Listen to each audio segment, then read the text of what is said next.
Thank you for joining me from New York City. I'm standing outside the Kaiser Theater for a special Soap Night preview of Michael R. Jackson's White Girl in Danger.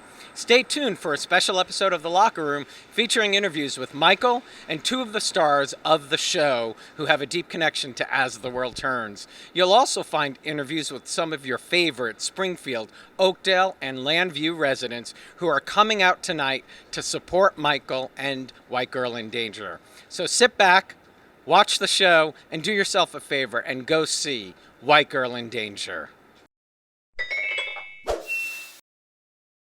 Guess what, y'all?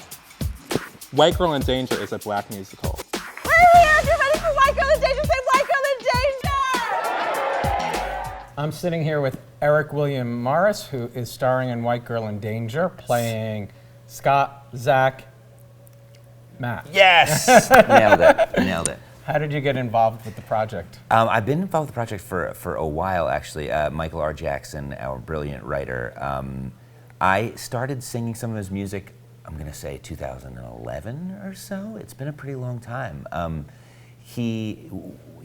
think he maybe saw me in a couple of concerts with somebody that I did, Joe Iconis, who's another musical theater writer. They were actually in the same class together at NYU, their graduate musical theater writing program. So I think Michael knew some of my stuff, and I think he had an idea that I might fit into his crazy world as well. And so I've been singing songs and doing all sorts of stuff with him for, about like 12 years. And then I'll never forget the email I got in 2017 that was like, I've been writing this thing called White Girl in Danger.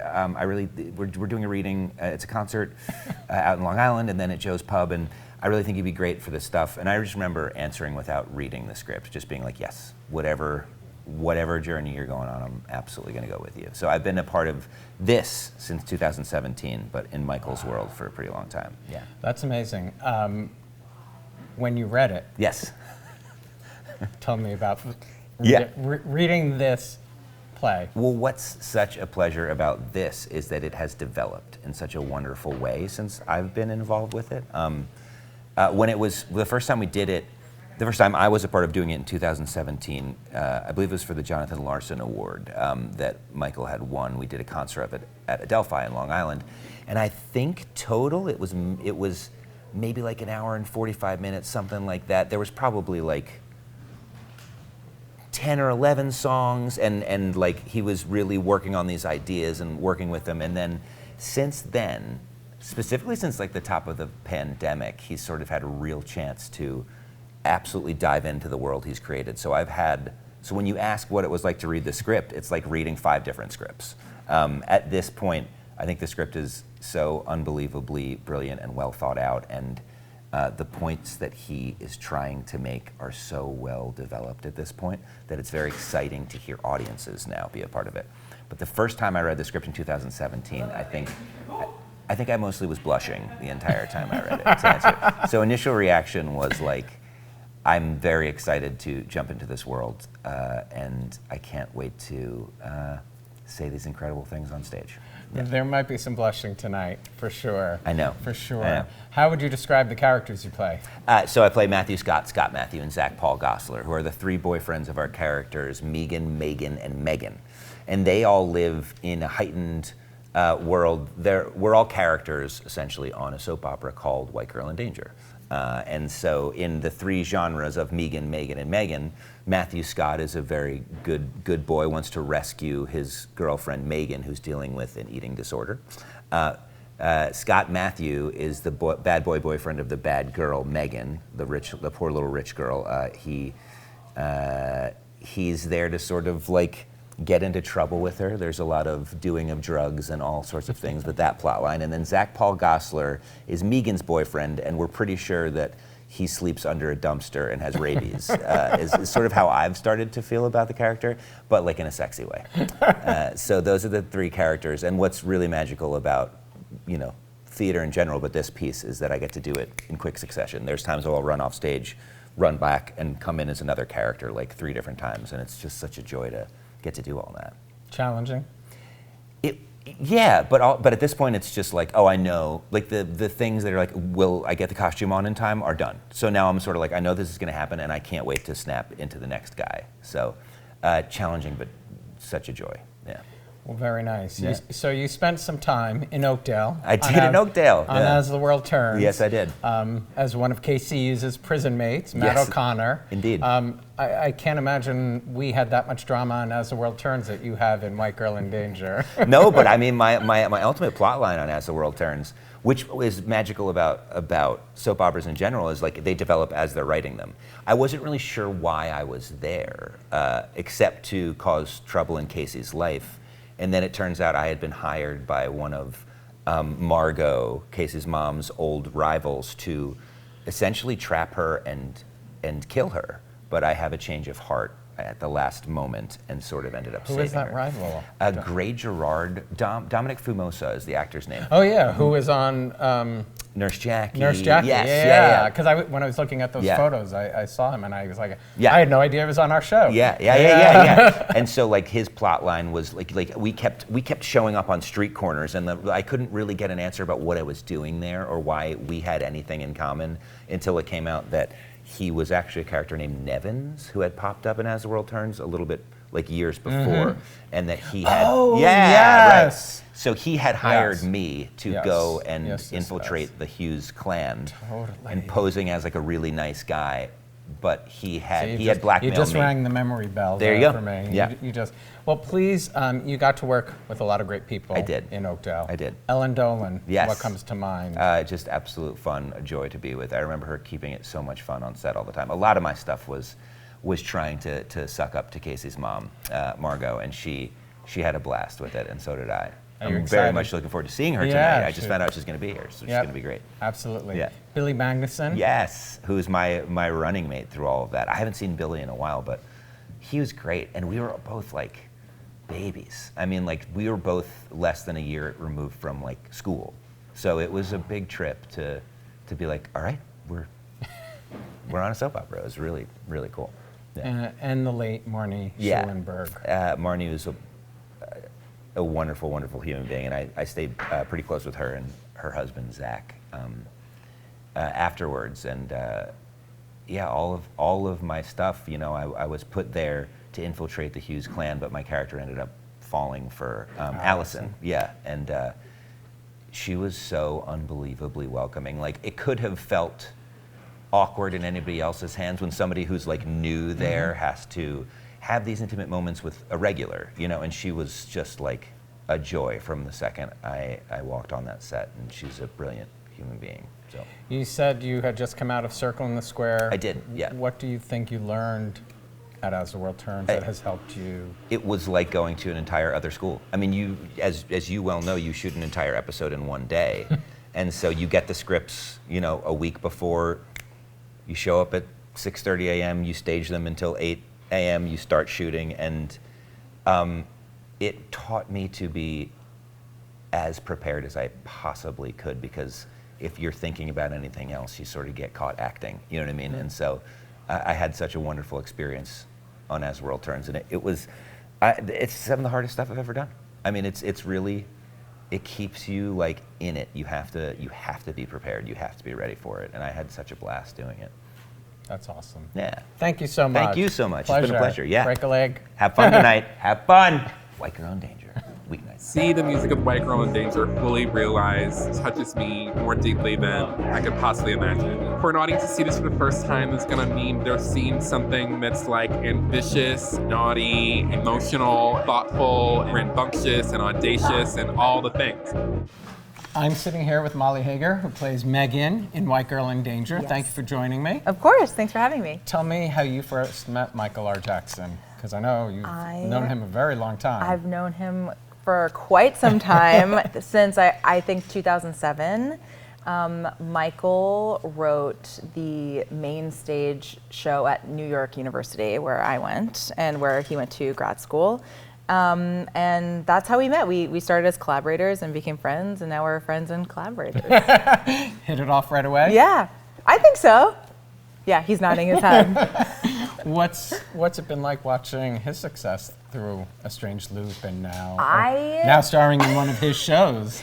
It's kind of the best thing possible. I get really emotional when I think about it, because when Michael and I first started working together, I was so invested in what we were doing at that time that I never really thought about the possibility of his stuff going to Broadway or it becoming, his songs becoming hits in the musical theater world, because what we were doing felt very important at the time. And so now to see him sort of catapult into stardom, it's just the best. It's a gift that keeps on giving. I love being able to watch people love on my friend. That's awesome. Yeah. Talk about your introduction to this show, to White Girl in Danger. I started working on White Girl in Danger in its earlier drafts in probably 2017, I think, was the first time I got to look at it and hear some of the music. And so I started actually as a Megan and not a Megan. They're two different parts. Did you have a preference? The thing that's really amazing about Michael is that he's a very loyal collaborator, but he's not going to be loyal if you're not right for it. Which is better for everybody. Yes, involved. it's better. Yeah. Of course, it's like the best. Honesty is the best thing possible. But I think that from what I've heard, it's all about the chemistry of the three Megans. And so it was like the person that he initially wanted to be Megan couldn't do it. And so he was trying to find the three people together, and it just made sense to move me to Megan and to have someone else come in as Megan. And you three work so well together. Thank you. We are longtime friends as well. All three of you? Yeah. Oh, amazing. Yeah.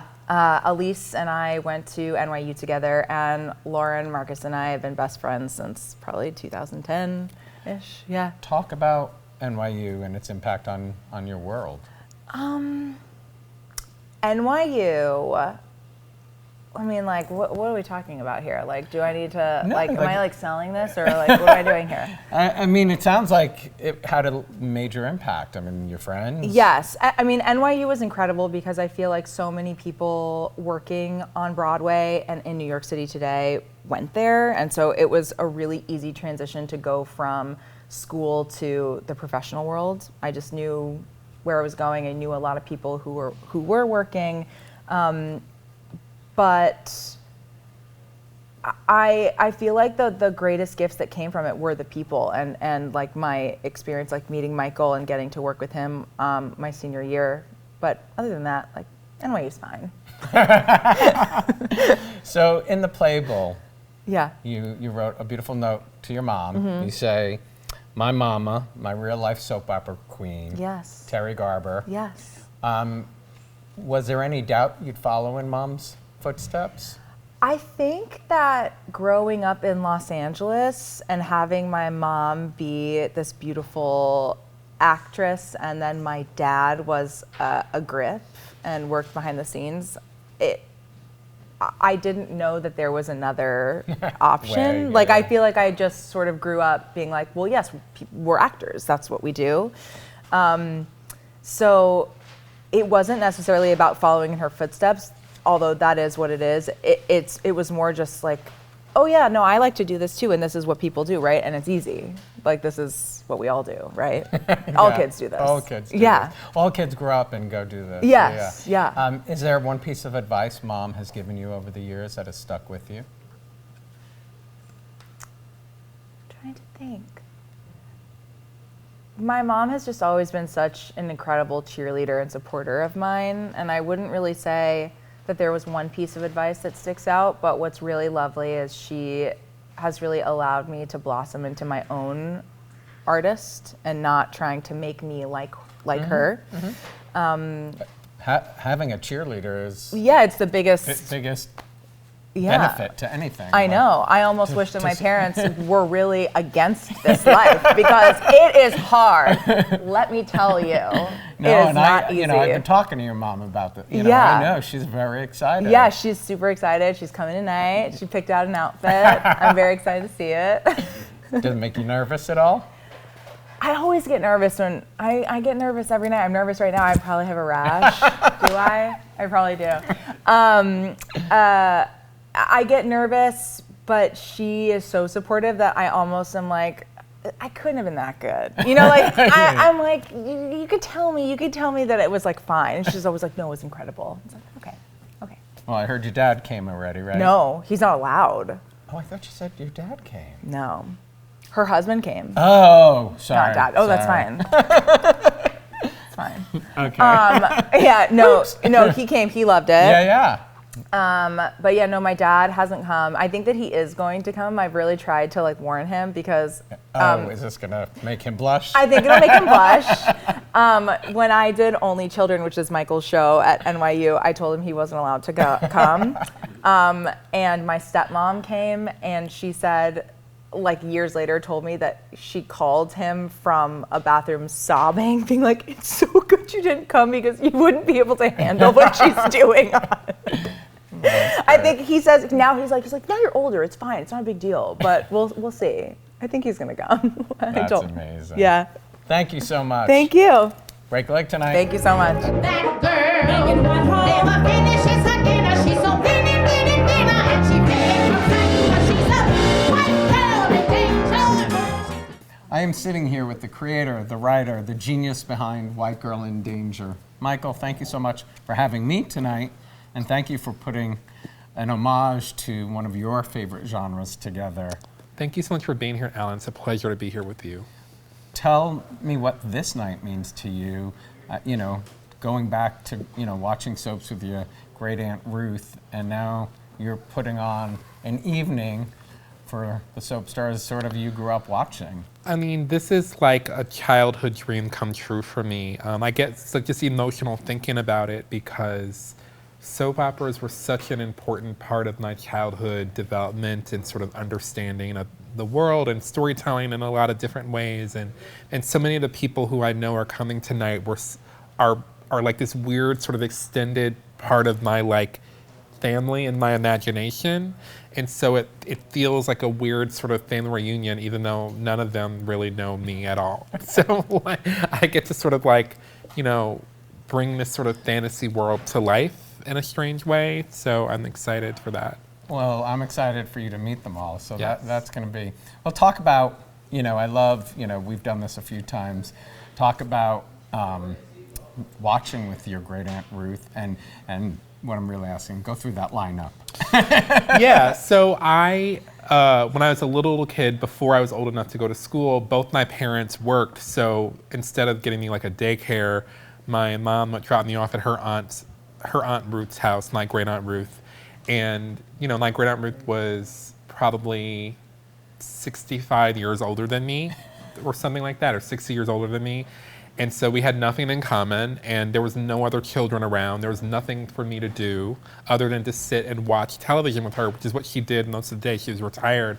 And so we would watch, Sale of the Century at 10:30 in the morning. Then we'd watch Classic Concentration at 11:30.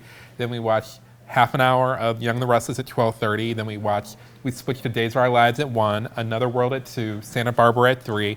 Then I'd go into the other room and I'd watch cartoons for the rest of the day until my mom or dad came to pick me up. And I just got engrossed in the stories, which is what she called them. Like, she wanted to watch her stories and I would watch the stories with her. And these people and their crazy lives just sort of like rolled out in front of me. And I just became obsessed with them, and I sort of took that tradition and I kept watching them as I got older on half days and during the summer, and then I figured out how to record them on VHS, and then I decided I started subscribing to Soap Opera Digest. I decided I wanted to write for soaps, and so I moved to New York, and it was just this big part of my life for such a long time. Well, to think about it, this episode of The Locker Room's on YouTube. You've used YouTube to watch so much of the things that you were never introduced to. Yeah, so YouTube has been such an incredible gateway tool, because so many of the shows that I love had been on 10, 20, 30 years before I ever started watching. And so I actually weirdly was able to like catch up on a lot of storylines, arcs, characters, actors, moments in soap history that I didn't get to watch in real time. And that's been like this really incredible thing too, because especially during the lockdown, during the worst of COVID, like I sort of got to sort of do a deep dive into like Guiding Light and As the World Turns and Days of Our Lives and All My Children, and also revisit moments that I had had forgotten about. Like there's this weird moment on Days of Our Lives, which Days of Our Lives was like my show as a kid. And there's this random moment that I always remembered, but could never find anywhere on any platform. Or I don't know, Alan, if you're familiar with Adam T. Ganney on Instagram. Oh, yeah, like totally. when I found his account, I found Adam T. Ganney's account during lockdown, and like I immediately messaged him, was like, can we please have an IG chat? Like, can we chat over FaceTime? And I talked to him over on FaceTime. There are some people on social media who know everything. Yeah, and they're these incredible gatekeepers of all of this information. And there's this moment that I could never find anywhere that it popped up on his account or maybe on the Days of Our Lives account. There's this incredible moment that was on the Days of Our Lives Instagram account where Eileen Davidson playing Kristen Denira is about to be sort of like outed by Laura Horton as having gotten involved in some scheme, and then Louise Sorel and Yvonne Guevara run in with an urn full of this dead man's ashes, and Kristen's like so happy because the urn, that makes it so that Laura can't out her, and she grabs the urn and she goes, "Ashes, Laura! Ashes! Ashes!" And she's like laughing like so maniacally, and that's how the episode ends, and Laura is like screaming and crying. She's so upset. And just moments, like these moments that like and you hadn't seen that in and a I year. hadn't seen it since it aired. Mm-hmm. And I remember it was like such this iconic moment, and there were so many moments like that on these shows that you see it and then it's over and then you don't see it again, and then YouTube has made it so that you can like rediscover these iconic moments and performances that are so thrilling. I just said it recently. I mean, there are people who are being introduced for the first time to many shows, yes. soaps. Talk about White Girl in Danger, and your initial idea was to sort of do a satire. Yeah, so I grew up on daytime, but also Lifetime movies and what used to be called Monday night movies and Sunday night movies and after-school specials and primetime shows like Melrose Place and so forth. And the common thread was? And the common thread was there was always a white girl or woman who was in peril, either of her own making or because of someone else. And so I had this sort of idea for a theme song that was going to be, "White girl in danger, she's doing drugs, but she won't do her homework." And it was just going to be this spoof for a while. But then suddenly in the culture and in theater in particular, these conversations about diversity, equity, inclusion, et cetera, started to sort of bubble up. And I started to think about what my perspective on that was as a black writer. And suddenly this idea of white girl in danger, she's doing drugs, but she won't do homework, and this idea of inclusion sort of came together to form this idea of White Girl in Danger, the musical. What do you hope people, when they walk out of the theater, take from the show? I hope that people walk away from White Girl in Danger thinking about the sort of boundless possibility of, inclusion in broadly, but more specifically of black storytelling, of black character and story. Because so often there's such a narrow view of what that can be or what that should be. And I'm sort of interested in the boundlessness and the expansiveness of it. And that's something I've been interested in since I was a child and began writing my first short stories. Is there a story in daytime, not just those moments like you're talking about, Days of Our Lives, but I don't want to say a breast cancer story, but a story that had the greatest impact on you growing up, you think? Or that stuck with you because of the socially relevant? Well, I think that for me, that's actually part of what I'm even describing is that I was interested in stories that didn't necessarily need to be socially relevant. I was interested in stories that were juicy, just like anything else. And so like a murder mystery. Like a murder mystery that takes place in your show exactly, tonight. like a murder mystery or witch babies or all the sort of but also the real things, of course. Someone dies, people get together in relationships, all those normal things. But I think for me, one of the shows, even though I didn't watch it that regularly, not General Hospital, Young and the Restless did a sort of incredible job with the characters of Neil, Malcolm, Olivia and Drusilla, this quadrangle of these siblings, and sort of using them to push story, particularly Drusilla, and to really create these really larger than life characters. And that's and the people that you really wanted to watch.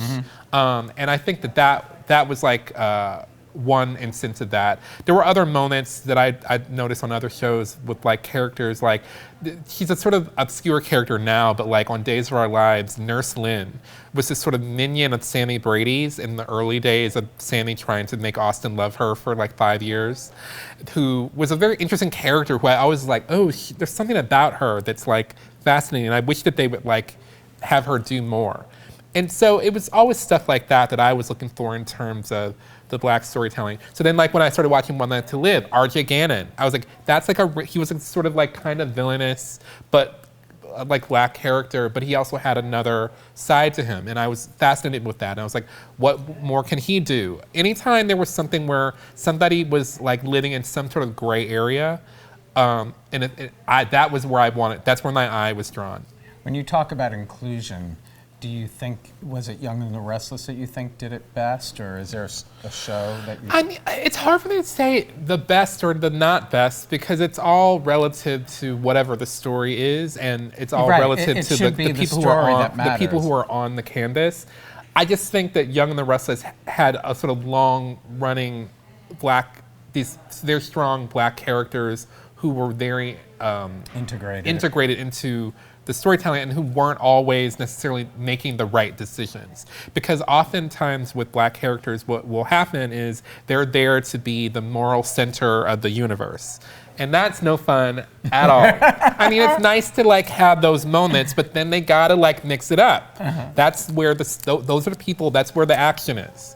And so I was always interested in that. Like, and Drusilla with Victoria Rao, like she was ready to mix it up from day one. From the day she showed up on her Aunt Mamie's doorstep, she was ready to mix it up. And that's why she is such an iconic character. Even the way she died, which was horrible, but like... Iconic. But it was an iconic, she went out the way she came in, like, you know, sort of shockingly, you know? And that's good storytelling. And that's good storytelling, That's good storytelling.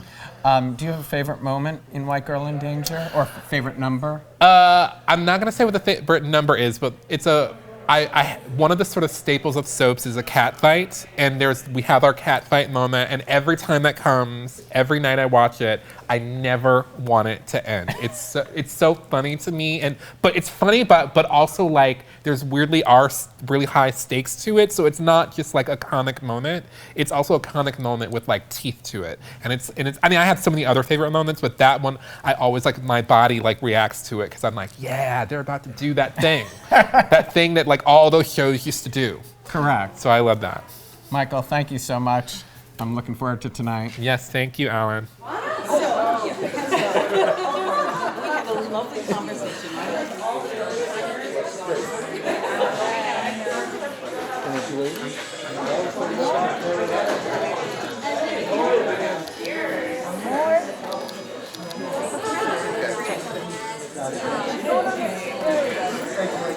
Thank you. Don't also talk about Steve.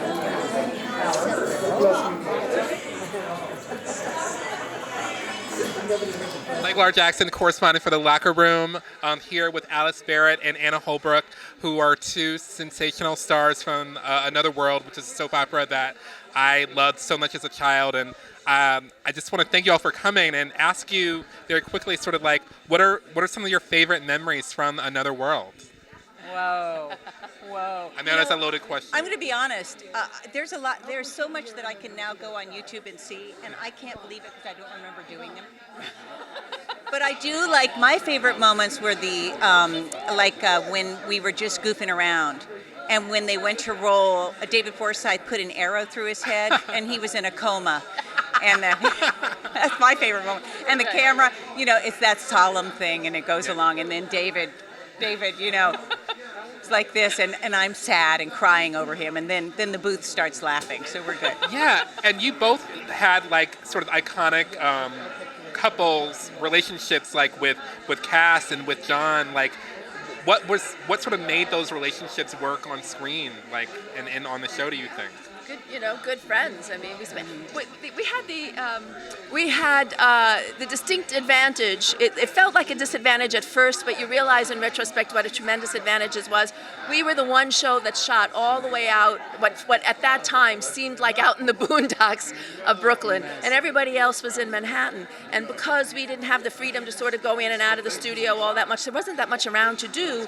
We became this very insular place, and so the relationships became very tight. It was a company. Yes, it was very much more like a theatrical company than Yeah, and that's something that, like, as a kid, that I didn't appreciate, and I didn't recognize it in the moment, but as somebody who got into theater later, that, like, what I think I loved about watching a show like Another World was that it was like watching a one-act play every single day, and I wonder, like, did it feel like that to you guys when you were doing it, or like, because you all felt like theater to me, like it really was like a play. Well, a lot of us had theatrical roots, right. And a lot of the people when I first came on, like Charles Keating and Doug Watson and Vicky, everybody, and Connie Ford. Mm-hmm. You might remember Connie. I do. Yeah, that's a good moment. Yeah. Connie called me the first time I was going to go on. I had 12 pages, one of their first, and I was shaking in my boots, and I'd heard her reputation. She's a little tough. Yes. And she called me at home and said, "Hey, Anna, it's Connie. Do you realize we have 12 blank pages to do?" And I said, "Yeah." She said, "You want to run them?" And I said, love her. But really, it was. I think it was like every day we did. It was wonderful to pick up your script and see what we were going to do. I mean, what always astounds me now when I go out into the world is people say, "How do you memorize? Like, if you get an episodic, you have 3 scenes." I used to say, I used to do this every night. I used to, 20, 25. If you're front burner, maybe 25, pages a night. So, like, it's the best training ground in the world for anything else you're ever going to do. I'm sorry there isn't more of it for younger people now. I'm really sorry. Oh, me too. What an opportunity they don't have. Yeah. And just out of curiosity, when you hear the title White Girl in Danger, what do you think you're in for? Her. I think she's in trouble. You are in big trouble, lady. Her exit from the show was way more dramatic from mine. My last line was, "I'm going to get some ricotta cheese." So, I was in danger. Okay. White ricotta cheese, danger. Yeah. Well, no, I just remember those multiple personalities. Yeah. That that was the first time I'd ever seen anything like that on TV, and I was just riveted by it. Oh. I had a more classic serial killer death. Yeah. And I'm trying to think, what else can I ask you? I mean, there's millions of things I want to ask you, but like, I have a lot I want to ask you. What do you want to ask me? I want to say, I mean, you were inspired by this, but you did a strange loop, and I mean, it's I haven't seen it yet, but I saw the Tonys, and I was jumping up and down for you. Oh, thank you. It was so marvelous. I mean, when did you start writing? So I started writing short stories when I was like 11 years old. But I mean, I grew up as like a 5-year-old watching Days of Our Lives in Another World and Santa Barbara. But then, as I got older, I would watch them on half days and during the summer. And then once I figured out how to video record on VHS, I would record them and I would watch all the shows while I was doing my homework. And I just loved the storytelling. And I loved the characters and the production values and the larger than life everything, but also like the very real emotions that would happen in intimate moments between characters. And it taught me a lot about storytelling. And I took a soap writing class with Harding LeMay when I was in college. And for a semester, and one thing that he taught me that I always stay with me in every kind of writing I would do is in a scene, go deep instead of long. It's something he would always say. And that was something, especially back in the old days, that they would really take their time and go deep into these moments that would yield such incredible moments on screen. So I thank you all for all of your work and for all of the memories that I have of you and all you and all of your castmates and all of your collaborators on the show. It left a huge mark on me, even though I'm writing musical theater and other stuff. Fabulous. It's nice to know that we inspired it's in everything that I do. Like it's a core part of my sort of artistic expression is that genre. So I thank you so much for everything, and thank you so much for coming out this Our evening. pleasure. Thank you for having I'm us. so excited to see this. I Yeah. can't wait. Okay, I'm being stolen. Thank you. Michael R. Jackson signing off for the Locker Room.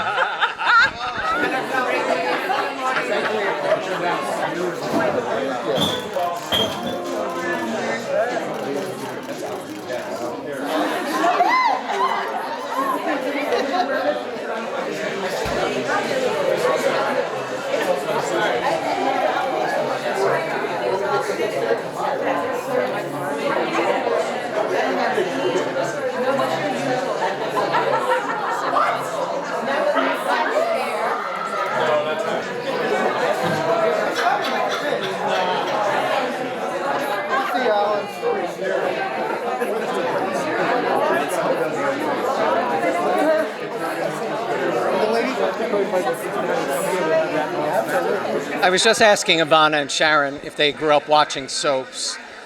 Tell me what you watched growing up. Well, I did. In the third grade, I actually was All My Children. Mm-hmm. It was the three. It was Ryan's Hope. Then I think it was All My Children. Then One Life to Live, and I watched the whole. Wow. Did because of the conversation around diversity, equity, and inclusion, watching that, did you feel you saw yourself represented on television in soaps? No, absolutely not. I mean, Guiding Light was a little bit different. I feel like we had some, people of color, but it was definitely us, looking at people that did not look like us, and just sort of trying to see where we fit in. For you, Amelia? So I grew up watching Edge of Night because that's what my grandmother watched. And went away to college, and that's when Angie and Jesse were. I was just gonna say the rock stars. They were the rock stars. And they were rock stars. They really were. Michael, for them, because I actually just filled them in a little about the show. Will you talk to them about your show tonight? Yeah, we're very excited. Yeah, I mean, so I grew up on, I don't want to take your mic. Wendy Williams would smack my hand if I did that. I grew up on Days of Our Lives and Another World, and then when Another World went off the air, I moved to One Life to Live, Guiding Lights. I mean, I watched everything. I was like a fiend. But like, I wouldn't say that I saw myself, but I saw myself in all the characters, like in whoever was like moving the story or whoever was like sort of doing the craziest thing, that's who I was. Do you know what I mean? If somebody was holding somebody hostage or had a multiple personality or whatever it was, that's who I saw myself in, whether they were black or not or whatever. And so but like obviously, I was seeing, who was predominantly featured, but I also was like developing as a writer, as like a young kid, writing short stories, and I read a lot. And so my perspective as I was, growing up writing was that I wrote myself into what I was doing. That's right. And so like, as I kept doing that and kept sort of writing black narratives and whatever, but inspired by a lot of what I loved, Yes. as I got older and these conversations around inclusion began, I sort of had to really like figure out what I thought of that because I had always been writing black stories. But I also was like writing crazy stories. So it was like figuring out like what's the balance there and like what does it mean to be included? Right. Who's the includer? Like in my case as the writer, I was the supreme includer. Do you know what I mean? That's right. And so like that's sort of where I come at White Girl in Danger from. It's like it's thinking about like, well, who's actually who's the writer here? Mm-hmm. So that's a little bit of the journey we're on. There's a lot of fun in White Girl in Danger, but there's also some other conversations in there. Some people might want to throw rocks, tomatoes at me, or flowers, or all of the above. I don't know, but it's a conversation about what do we mean by this word inclusion. It's a big word. Yes. That's a big word. Yes. And so I'm just sort of interested in going. I was just talking to Anna Holbrook and Anna Barrett about this. That I took a soap writing class when I was in college, and one of my teachers, Harding LeMay, said, in a scene, go deep instead of long. And so that's sort of what I love that. I sort of try to do that in this piece, is go deep into like, what does it all mean? You know, let's talk about it. Well, we applaud you for asking the question. Yes, Thank you. Thank you. And I applaud you all. I've watched all of you all many years because, again, I was a soap fiend. So I watch everything, at least a little bit of everything for a little bit of time. So. And he still goes to YouTube to do so. And I still go on YouTube and I look stuff up. But yes. So you're out for a night on the town. Yes, I am. It's like very rare that I get out, so this is a thrill, and to see everybody is so great. And to see your My daughter God, tonight. I'm dying. I'm so. Do you have nerves? Oh my God, so badly. In fact, Katie and I came here together and she wrote to me, "Girl, are you nervous or something?" Because I was like chattering on text, chattering away. Yes, I'm nervous. Well, when I interviewed Molly earlier, she leaned in and goes, "Am I nervous? My chest is red." She has that. I get that too, where red goes up, from nerves. Is it more than you being up there? Are you Yes, more nervous it's much for her? more. Yes. Yeah. Yes, much more. Oh, and I've always been that way with her. I love that. Are you proud that she's followed in your footsteps? Sort of? I know am. it's her own path. Yes, it is. But- And she didn't want any help from me whatsoever. And I'm so proud of her. And I think she's doing so incredibly well. I couldn't be more over the moon. She's doing what she loves, and that's all a parent could ask for. You're going to have the time of your life tonight. I can't wait! Thank you, ladies. I would love to do it again. Yeah, horizontally.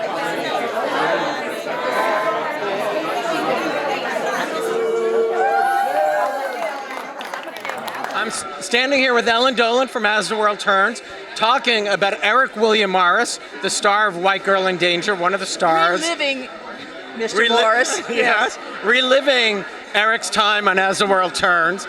Eric was a thug. He was in jail with Casey. Yes. Working for somebody who was after you from your past, and I'm blanking, my old brain is not remembering the guy's name. So many people came in and out that gate. I'm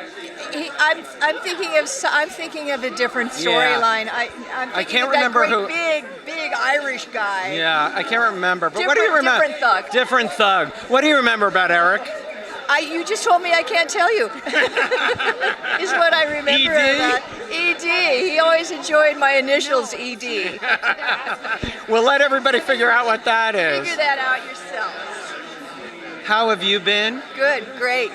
So good to see you in person. Yeah. You were one of my first guests on the show.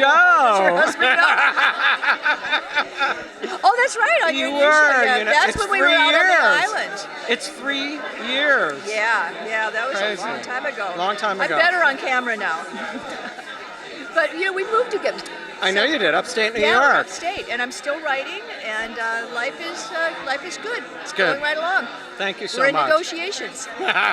Ooh, fingers crossed. Yeah.